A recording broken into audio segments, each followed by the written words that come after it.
আসসালামু আলাইকুম। আমি জাহাঙ্গীর ব্লক থেকে। আমি জাহাঙ্গীর।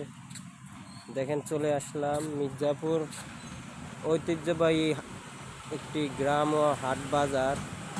এখানে দেখেন অনেক পুরানো এক বাজার, এখানে অনেক লোক থাকে, দেখতে পারবেন। এই যে আমার চারিপাশে, এটা অনেক বছরের পুরানো বাজার। এটা অনেক বছর পুরানো বাজার। এই ঐতিহ্যবাহী বাজারে দেখেন মাছ ধরে মানুষ।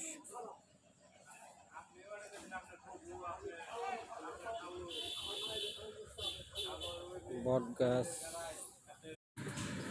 এটা এক ঐতিহ্যবাহী বাজার। এখানে সনসন নিরাপত্তা, এখানে নাই কোনো লোকজন, নাই কোনো কিছু, একদম পরিত্যক্ত বাজার। আর বিশেষ করে আপনারা তাকাইলে দেখবেন শুধু বট গাছ, এখানে শুধু বট গাছ। কমসে কম 20 থেকে 25টা হবে বট গাছ। আর পাশে রাস্তা, দেখেন বট গাছ আর অসংখ্য দোকান।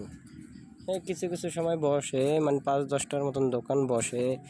স্থানীয় লোকেদের সাথে কথা বলছিলাম, তারা বলছে যে এখানে প্রতি সোমবার হাট বসে, মানে এতটা জলুস না, 2-4-5টা দোকান বসে, কিন্তু আগে হাজার হাজার দোকান বসতে, হাজার হাজার লোক হইতো এখানে। এই হলো গাজীপুর মির্জাপুরের তুরাগ নদী। আমি আপনাদেরকে যে বাজারটা দেখাচ্ছি, সেই বাজারটা হলো এই যে এটা, এই যে দেখা যাচ্ছে। আর এই যে নদী, তুরাগ নদী।